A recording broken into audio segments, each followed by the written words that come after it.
Hi. So, hello, future self, or whatever. I am making a goal to read my daily devotionals, at least 2 a day. It's one of my goals, so I'm just gonna do it. So, the first one is through this book called The Language of Letting Go. It's right there. Um, and it's kind of weird because it coincided like perfectly with what I was dealing with and talking about at the moment.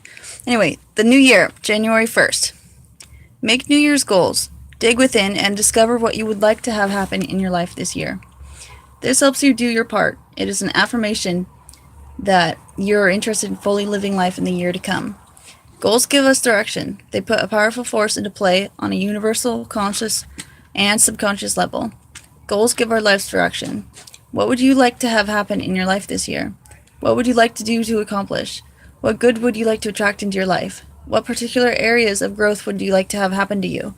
What blocks or character defects would you like to have removed? What would you like to obtain? Little things and big things? Where would you like to go? What would you like to have happen in friendship and love?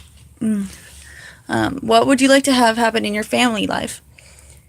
Remember, we aren't controlling others with our goals. We are trying to give direction to our life. What problems would you like to see solved? What decisions would you like to make? What would you like to have happen in your career? What would you like to see happen inside and around you? Write it down. Take a piece of paper, a few hours of your time, and write it all down as an affirmation of you, your life, and your ability to choose. Then let it go. Certainly, things happen that are out of our control. Sometimes these events are pleasant surprises. Sorry. Sometimes they are of another nature. They are all part of the chapter that will be this year in our life and will lead us forward in the story. The new year stands before us like a chapter in a book waiting to be written. We can help write that story by setting goals. Today, I'll remember that there is a powerful force motivated by writing down goals. I will do that now, for the year to come, and regularly as needed. I will do it not to control, but to do my part in living my life. So, I really like that one. And then I'm starting this book right here. It's called A Servant Leader. Transforming your heart, head, hands, and habits. And inside it says, I thank God for the leader you already are, and pray he will continue to guide you as you serve as all those who look to you for leadership.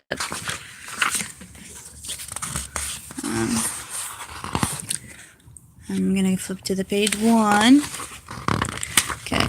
He who is the greatest among you shall be your servant, and whoever exalts himself will be humbled, and he who humbles himself will be exalted. That's Matthew 23:11-12. Turning the one-minute manager into a servant leader. Business and beliefs. Jesus and your job, personal and professional. Servant and leader. Even seeing those words paired together makes many people uneasy. Our sophisticated culture encourages us to draw lines and keep our personal and spiritual lives separate from our secular lives. Faith is for Sundays, our family gatherings only, right?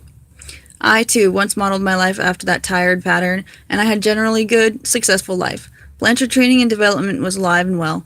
But in 1982, my world changed dramatically for the better when I encountered Jesus in a new, exciting way. At the time, I was still stunned by the runway sales of Spencer Johnson's and my business book in the 1-Minute Manager, and was looking for some sort of explanation for why our work had been so blessed.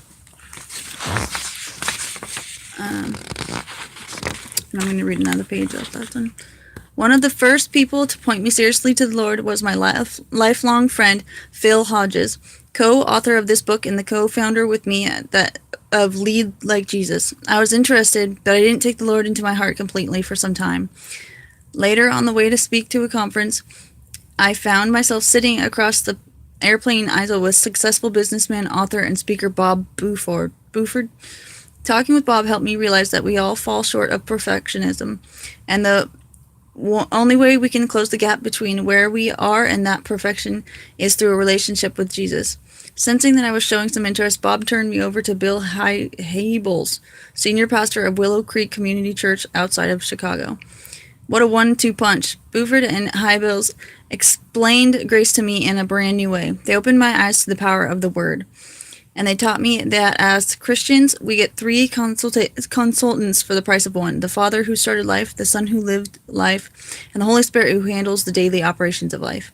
As my perspective on faith changed, so did my views on leadership.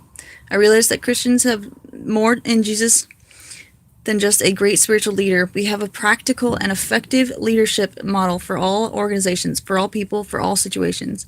The more I read the Bible, the more I realized that Jesus did everything I'd ever taught on written about over the years, and he did it perfectly. He was simply the greatest leadership model for all time. What is leadership? It is an influence process. Anytime you are trying to influence the thinking, behavior, or development of another, you are engaging in leadership.